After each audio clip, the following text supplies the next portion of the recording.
Sir నమస్కారం sir. నమస్తే sir, ఇవాళ ఏపీలో ఎగ్జిట్ పోల్స్ అయితే రాబోతున్నాయి సార్. మరి ఏపీలో ఎవరు అధికారంలోకి రాబోతున్నారని చెప్పడానికి కాస్త ఒక ఆసక్తి అయితే తగ్గుతుంది, ఇవాళ తెలిసిపోతుంది.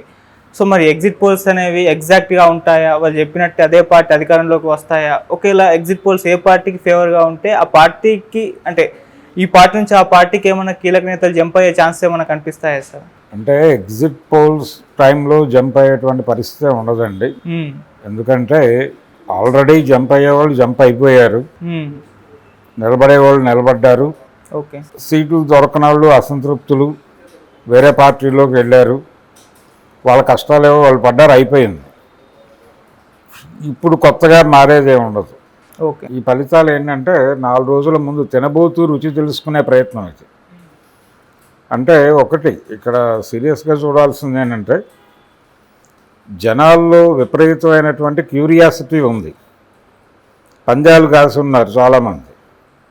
అది కూడా 1:3 నిష్పత్తిలోను 4 నిష్పత్తిలోనూ కూడా పందాలు కాసిన వాళ్ళు ఉన్నారు. సో వీళ్ళందరూ చాలా ఎంతూజియాస్టిక్గా ఉన్నారు. వీళ్ళ ఎంతూజియాజంని క్యాష్ చేసుకునే ప్రయత్నంలో భాగంగా ఎగ్జిట్ పోల్స్ అనే ప్రోగ్రాం మొదలవుతోంది.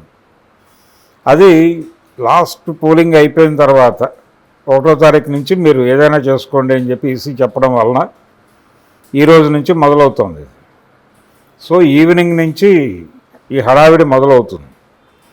మనకి తెలంగాణ ఎన్నికలప్పుడు ఎగ్జిట్ పోల్స్ దాదాపుగా కాంగ్రెస్ గెలవబోతోంది అనే సూచన ఇచ్చేశారు.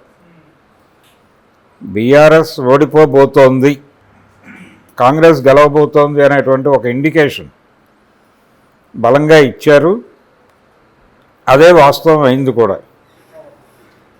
అయితే అంతకుముందు జరిగినటువంటి ఎన్నికల్లో ఏపీకి సంబంధించి గతంలో 2019లో జరిగినప్పుడు మెజారిటీ ఎగ్జిట్ పోల్స్ తక్కువ మెజారిటీతో చంద్రబాబు వచ్చే అవకాశం ఉంది అన్నట్టుగానే చెప్పారు. నియోజకవర్గాల వారీగా కూడా చెప్పారు, కానీ ఫలితాలు తేడాగా వచ్చినాయి. అందుకని అన్ని సందర్భాల్లోనూ ఎగ్జిట్ పోల్స్ ప్రకారమే ఉండాలని ఏం లేదు. అయితే ఆల్రెడీ ఎగ్జిట్ పోల్స్ మొదలైపోయింది వేవ్. నెమ్మదిగా నెంబర్స్ బయటకు వస్తున్నాయి. ఈ నెంబర్స్లో కొన్ని ఏజెన్సీలు 90 to 110 మధ్యలో వైసీపీ ఉంటుంది అనే లెక్కలో చెప్తున్నారు. కొన్ని ఏజెన్సీస్ తెలుగుదేశం పార్టీకి దాదాపుగా అదే నెంబర్లు ఖాయం చేస్తున్నారు. అంటే ఎవరు కూడా పెద్ద నెంబర్ ఇట్లా, అంటే వాళ్ళు చెప్పుకున్నారు. వైనాట్ 175 అన్నారు. తర్వాత గతంలో మనకు వచ్చిన స్థానాలకు మించిన స్థానాలు వస్తాయని ముఖ్యమంత్రి గారు చెప్పాడు. అలాగే ఈ వైనాట్ 175 అన్నప్పుడు కనీసం 160 వరకైనా మనం వస్తామని తెలుగుదేశం నాయకులు మాట్లాడారు.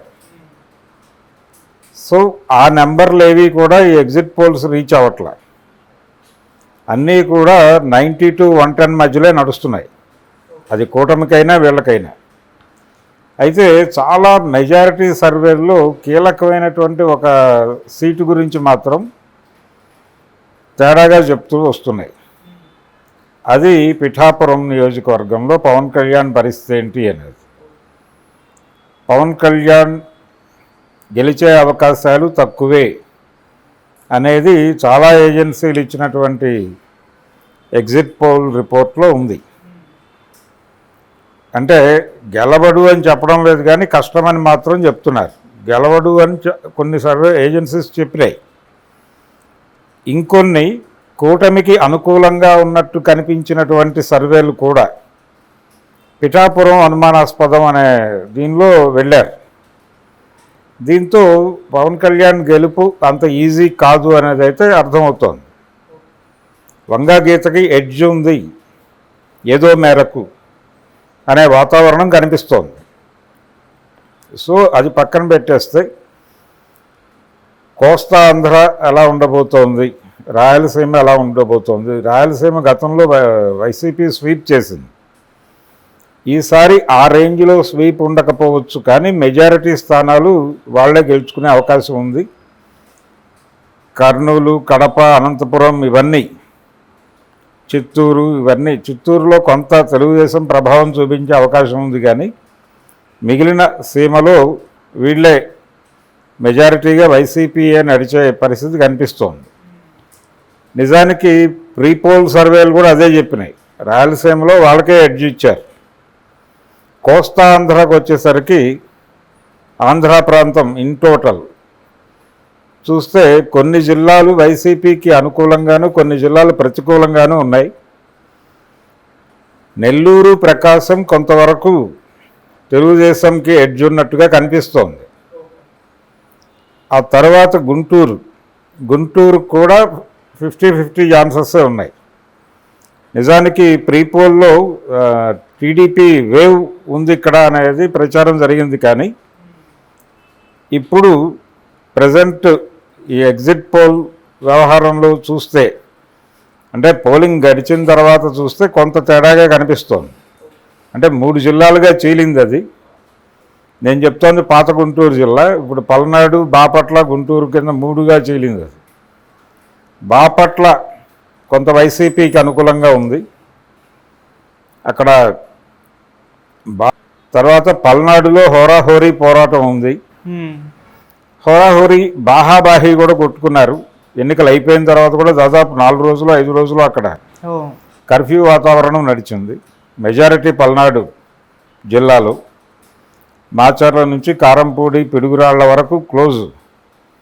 అంతా దాదాపు 4-5 రోజులు వ్యాపారాలు స్తంభించినటువంటి పరిస్థితి. సో అది కూడా 50-50 ఛాన్సెస్. గుంటూరు కొంత ప్రశాంతంగానే జరిగింది. తెలుగుదేశానికి ఎడ్జ్ ఉంటుందని మొదటి నుంచి ప్రచారం జరిగింది, కానీ అంత ఊపు కనిపించడం లేదు. కృష్ణా జిల్లా అలాగే ఎన్టీఆర్ జిల్లా అక్కడ కూడా పరిస్థితి అదే, గందరగోళంగానే ఉంది. ఆ తర్వాత గోదావరి జిల్లాల్లో ఏలూరు ఇవన్నీ కూడా వైసీపీ ఎడ్జే కనిపిస్తోంది. ఏలూరు దాటిన తర్వాత అంటే గోదావరికి దగ్గర పడే కొద్దీ అక్కడ కొంత తెలుగుదేశం ఊపు కనిపిస్తోంది. ఏలూరులో లేదు, కానీ తాడేపల్లిగూడెం దాటిన తర్వాత మళ్ళీ తెలుగుదేశం ఊపు కనిపిస్తోంది. మళ్ళీ తూర్పుగోదావరి జిల్లాలో కూడా వైసీపీ కొంచెం బెటర్ పొజిషన్లోనే ఉంది కంపారిటివ్గా టీడీపీతో పోలిస్తే.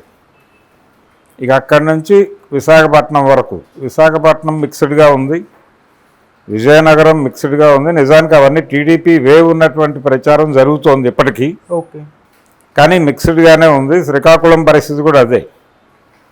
శ్రీకాకుళం అవుట్రేట్గా టీడీపీ అనే ఖాయం చేసేసుకున్నారు. దాదాపు ప్రీపోల్ సర్వేలన్నీ అదే చెప్పినాయి, కానీ అంత పరిస్థితి కనిపించట్లేదు. కొంత వీళ్ళ ఇది ఉంది, ఇన్ఫ్లుయెన్స్, వైసీపీ ఇన్ఫ్లుయెన్స్ బలంగానే కనిపిస్తోంది అక్కడ.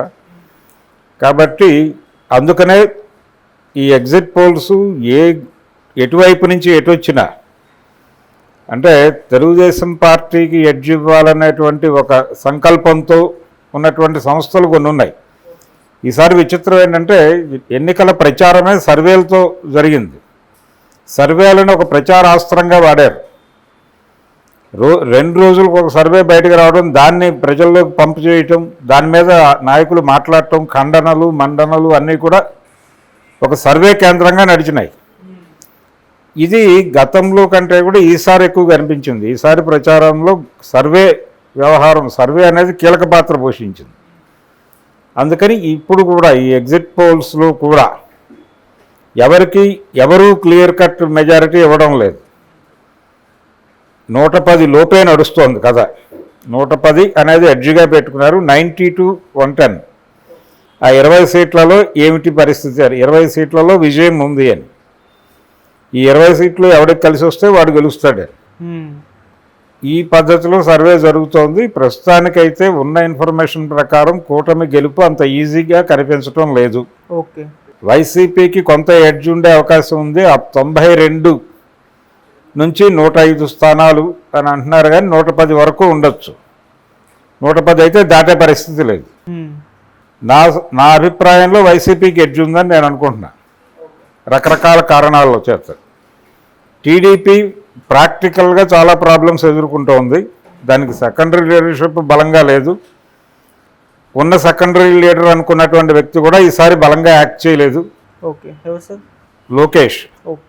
ఆయన కేవలం తన నియోజకవర్గానికి మాత్రమే పరిమితం అయిపోయాడు.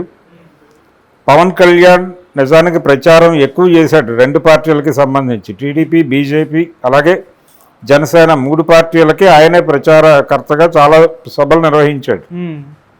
కానీ ఆయనకి కూడా సొంత నియోజకవర్గంలోనే సమస్య ఎదుర్కొంటున్నాడు ఆయన, పిఠాపురంలోనే. సో అదొక క్రైసిస్. ఈ క్రైసిస్ రెండోది బీజేపీ కూడా అలాగే ఉంది. బీజేపీ కూడా గెలిస్తే మంచిదే, గెలవకపోయినా పర్వాలేదు, వైసీపీ గెలిచినా పర్వాలేదు, అంతిమంగా మన గ్రౌండ్లో ఉండేవాళ్లే కాబట్టి మనకు వచ్చిన ఇబ్బంది ఏం లేదు అన్నట్టుగానే వ్యవహరించారు వాళ్ళు. అందుకనే ప్రచారం ముగిసిన మరుక్షణం పురంధేశ్వరి గారు కనిపించడం మానేశారు బయట. ఇది వాంటెడ్గా జరిగిన కార్యక్రమం. కనుక ఎవరు గెలిచినా అదే రేంజ్లో ఉంటారు తప్ప అంతకు పెరిగే ఛాన్స్ అయితే లేదు. ప్రజెంట్ ఉన్నటువంటి సినారియోలో వైసీపీకి కొంత ఎడ్జ్ ఉన్నట్టు అయితే అర్థమవుతోంది. ఇది మేబీ ఎగ్జిట్ పోల్స్ అదే రావచ్చు. టీడీపీకి చాలా ఎడ్జ్ ఇచ్చేటువంటి ఏజెన్సీలు చాలా ఉన్నాయి. అలాగే టీడీపీకి సంబంధించిన మీడియా ఉంది, వాళ్ళు కూడా కొంచెం ఎడ్జ్ ఇచ్చి. Okay sir, thank you so much sir. Thank you.